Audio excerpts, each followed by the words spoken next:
बिस्मिल्लाहिर्रहमानिर्रहीम। अस्सलाम वालेकुम। सऊदी अरब और चाइना के दरमियान 10 अरब डॉलर्स के मुआहदे हो गए हैं और इन मुआहदों ने जो दिल्ली की या जो वाशिंगटन की चीखें निकाली हैं उसमें एक चीज़ आज क्लियर हो गई है कि सऊदी अरब और चाइना की जानिब से क्लियर पैगाम चला गया है अमेरिका को कि तुम पूरी दुनिया में डॉलर लेकर फिरोगे, तुम्हारे को डॉलर्स रखने वाला नहीं होगा, रिजर्व करेंसी वाला नहीं होगा। हम तुम्हारे डॉलर का वो हशर करेंगे कि दुनिया इसको सिर्फ तारीख की किताबों में ही याद करेगी कि कभी ये कोई करेंसी हुआ करती थी।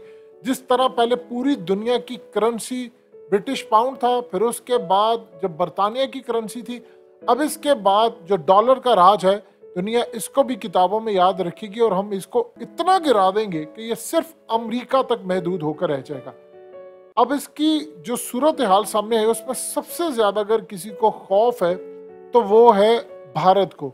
हुआ यूं है कि अमेरिका के जितने मुखालिफ हैं, हरीफ हैं, चाइना ने उनको अपने साथ में ला लिया है। यूरोपीय यूनियन को उन्होंने कहा कि देखो तुम अपने यूरो करेंसी को आगे लेकर चलो, युआन में ट्रेड करो। अब अमेरिका की जो नजरें हैं वो असल में चाइना के ऊपर और चाइना की नजरें अमेरिका की मार्केट के ऊपर है। चाइना काम ये कर रहा है कि उसने अब सऊदी अरब से कर लिए 10 अरब डॉलर के मुआहदे।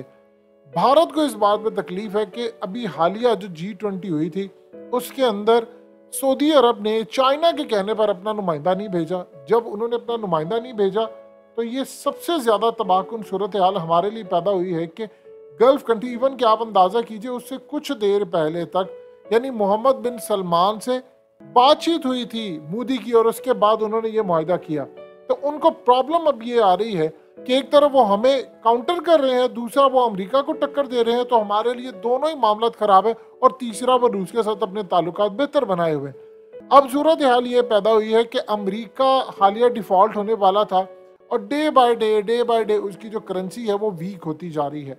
यानी उसकी करेंसी इतनी वीक हो रही है कि दुनिया के अंदर पहले 100% आप देख लें अमरीकी रिजर्व थे, उसके बाद डॉलर के, और अब वो करते करते 55% तक रह गए हैं। और अगले चंद सालों के अंदर चाइना ने प्लान ये किया है कि उसके रिजर्व को मैं जमीन पर ले आऊंगा, मैं उसका वो हशर करूंगा कि दुनिया देखेगी। अब इस सारी सूरत हाल के अंदर पहले ये रिजर्व करेंसी थी, फिर उसके बाद आप ये देखिए कि डॉलर अकाउंट और पूरी दुनिया में उसका मामला चलता था।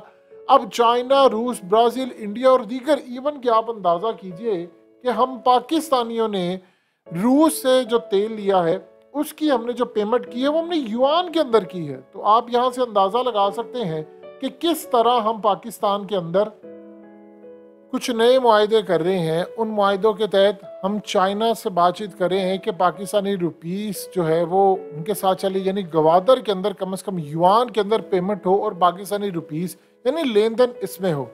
अब इस सारी सूरत हाल में आप देख लें कि दुनिया के अंदर 12 खरब डॉलर्स मालियत के करेंसी ज़खायर जमा हो चुके थे। अब ऐसा ऐसा ये चीज़ें गिरती जा रही है। इंडिया को इस वक्त तकलीफ ये है कि चाइना से वो सारे हथियार ले रहा है और ऑलरेडी मोहम्मद बिन सलमान ने जो जबड़े तोड़ जवाब दिया था कि अगर तुमने हम पर पाबंदी या हम पर कुछ लगाने की कोशिश की हम तो तुम्हारी इकोनॉमी की धज्जियां उड़ा देंगे। तो आज उन्होंने 10 अरब डॉलर का चाइना से मुआहदा कर लिया है। अब जब आपने चाइना से मुआहदा कर लिया है तो आपने काम ये किया है कि अगला जो स्टेप है वो पेट्रो डॉलर आप खत्म करने जा रहे हैं, यानी जो तेल आपने बेचना है वो डॉलर्स में नहीं बेचना। अब इस सारी सूरत हाल के अंदर अमेरिका की जितनी करेंसी वीक होगी उतना दुनिया पर उसका इन्हिसार खत्म होगा। IMF से लेकर वर्ल्ड बैंक, जितना उसका डॉलर वीक होता जाएगा वो किस तरह होगा। जब आपकी ट्रेडिंग मिसाल के तौर पर अब चाइना से लेन देन जो है वो सऊदी अरब का युआन में है, तो उनका इतना तेल जाता है वो डॉलर की बजाय जब युआन में होगा तो मामला उनके लिए बड़ा खराब होगा। इस तरह भारत ने भी अब युआन के अंदर वो चाइना से ट्रेड करेगा, रशिया से रूबल में करेगा और दीगर ममालिक से यूरो के अंदर करेगा, तो डॉलर के अंदर उसका भी नीचे गिरता जा रहा है। ये सारी सूरत हाल में डॉलर सिर्फ इस लेवल पर आ जाएगा कि इसको बाद में जला दिया जाए। यानी आप ये देखिए कि दुनिया अपनी जो रिजर्व करेंसी होती है, जैसे हमारे फॉरेन रिजर्व है, वो डॉलर से कन्वर्ट करते जा रहे हैं। प्रॉब्लम हमारा ये है कि अमेरिका के जो हरीफ थे, जो अमेरिका से तंग थे, वो डॉलर का मुतबादिल तलाश कर रहे थे, उनको अब युआन मिलना शुरू हो गया है। जब उनको युआन मिल रहा है तो आप यहाँ से अंदाजा कर लें कि चाइना की पावर भी बढ़ती जा रही है। अब आप देख लें कि इस वक्त सऊदी अरब ने कहा है कि उनको रिलायबल एक चाहिए था मुल्क जिसमें पाकिस्तान ने किरदार अदा किया था और उन्होंने ईरान और उनकी सुलह करवा दी। अब कल को ईरान और सऊदी अरब आपस में जो ट्रेड करेंगे वो भी पॉसिबिलिटी है कि वो युआन के अंदर कर ले, ताकि वो करेंसी का झंझट ही खत्म हो जाए। और चाइना को पता है कि उसे अपनी करेंसी को कैसे रखना है, मेंटेन कैसे चीज़ें करनी है। यानी अब ये सूरत हाल है कि असल में मोहम्मद बिन सलमान क्यों ये कर रहे हैं। चाइना ने मोहम्मद बिन सलमान को कहा है कि आप हमारे साथ ताल्लुकात बेहतर करें, हम इन्वेस्टमेंट करेंगे। आप न्यूयॉर्क सिटी में कहेंगे, वहाँ पर कई चाइनीज़ कंपनीज काम कर रही हैं, उन्होंने कहा कि हम इन्वेस्टमेंट वहाँ पर करेंगे, आपके शहरों में करेंगे, स्टेडियम्स बनाएंगे, स्पोर्ट्स हर तरह का, इवन के ओलंपिक्स भी हो सकता है एक वक्त आए कि वो सऊदी अरब के अंदर हो। उन्होंने कहा हमारे पास बहुत ज़्यादा पैसा है, हम इन्वेस्टमेंट करेंगे। इन्वेस्टमेंट आप सोचिए वो इतनी करेंगे कि पाकिस्तान के अंदर, यानी अगर वो 425 अरब डॉलर्स, छोटी रकम नहीं है, वो ईरान में इन्वेस्ट करने का ऐलान उन्होंने किया था।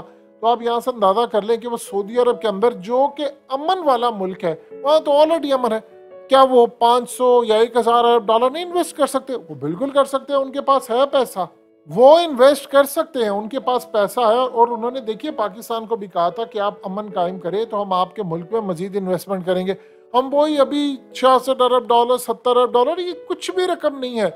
आप ईरान को देखिए, उसके ऊपर कितनी पाबंदियां है, लेकिन उसके बावजूद अगर वो 425 अरब डॉलर वहां पर इन्वेस्ट कर रहे हैं तो इसका मतलब है कुछ ना कुछ तो मामला वहां पर है।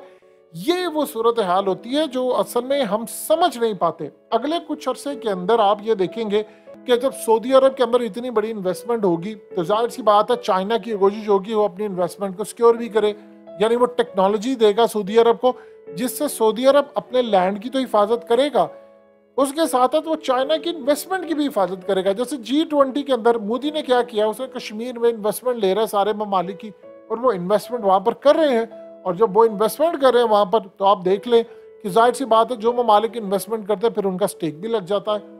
यही पॉलिसी इस वक्त मोहम्मद बिन सलमान कर रहे हैं कि वो चाइना की इन्वेस्टमेंट वहां पर आ रही है, उससे वो फ़ायदा उठा रहे हैं। जब वो उस इन्वेस्टमेंट से फ़ायदा उठा रहे हैं तो उसके बाद बाकी मामला तो ऑटोमेटिकली क्लियर होते जा रहे हैं।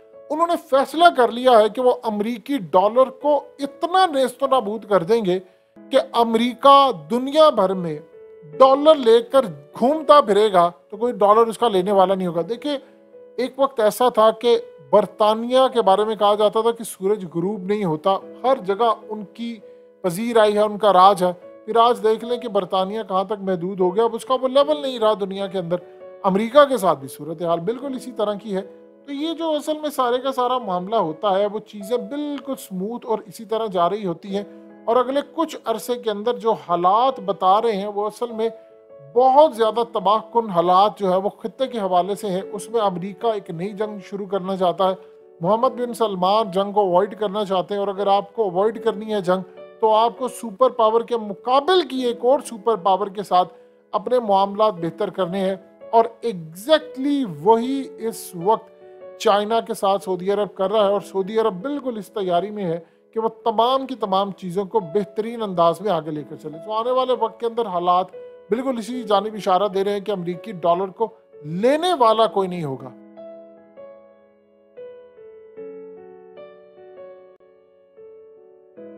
हकीकत टीवी को सब्सक्राइब करना मत भूलें, वीडियो को लाइक करें, शेयर करें और कमेंट सेक्शन में अपनी राय का इजहार ज़रूर करें।